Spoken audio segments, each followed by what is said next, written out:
Hey everyone, it's Betsy Lauder with Lauder Realty. If homeownership and house hunting have been on your mind lately, you've come to the right place. I'm so excited that you've joined me for week 3 of the First Time Homebuyers Bootcamp, where this week we get to discuss everyone's favorite topic, which is house hunting.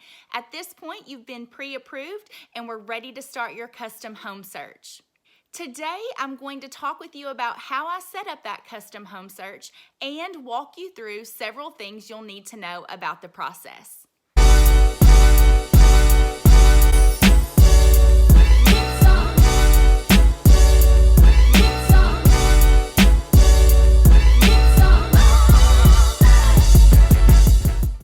So things are getting exciting. Now is the time that you can officially start wading through that long list of homes that you've made while looking at all of these real estate websites. But things can also feel overwhelming, and this is where I come in to help.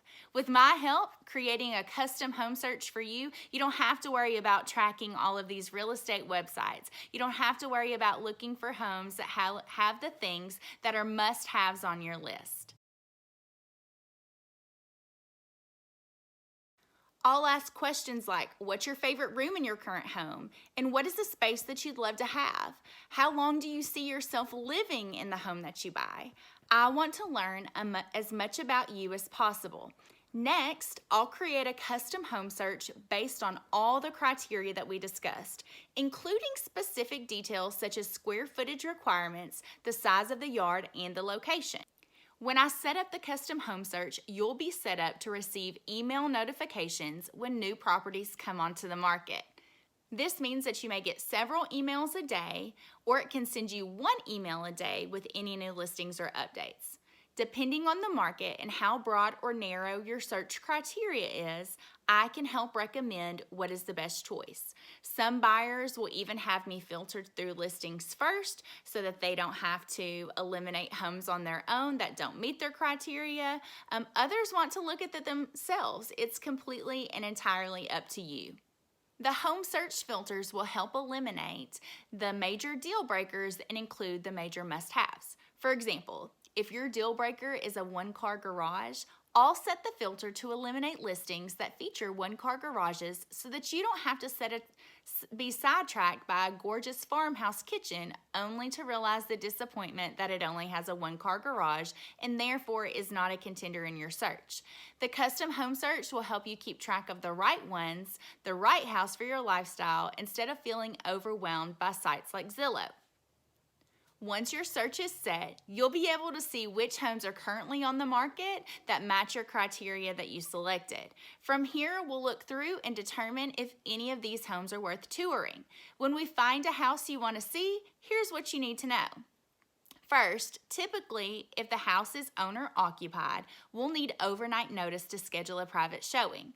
Second, when we schedule the showing, we can block off an hour of time to see it. If we're seeing multiple houses, we probably won't spend an hour at each one, but we can also circle back around for a second showing if one stood out that we want to see again.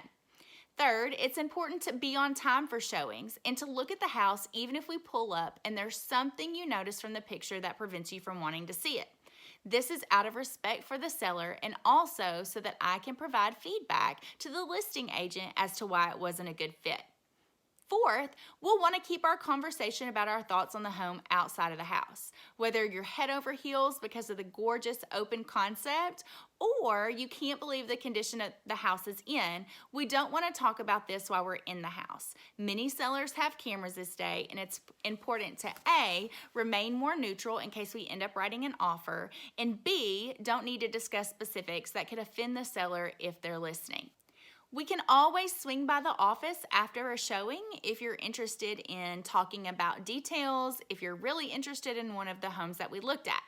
Last, I always recommend keeping our house hunting max at 5 showings in one day. It can be super overwhelming to extend past 5, and the houses will kind of start to blend together. In order to stay on track with only looking at homes that fit your criteria and preventing a feeling of overwhelm, I've learned that it's best to keep it at a max of 5 showings per day.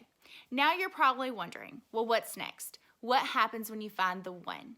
The house that you're already mentally arranging your furniture in and dreaming up Pinterest boards about every room. That is what I'm talking about in the next episode. So make sure to tune in and join me. Thank you for joining me today. Again, my name is Betsy Lauder with Lauder Realty. And if you have any questions or concerns, or just have want to know where to go from here, please feel free to reach out. I don't want to just be your realtor, but I want to be a resource to you as well.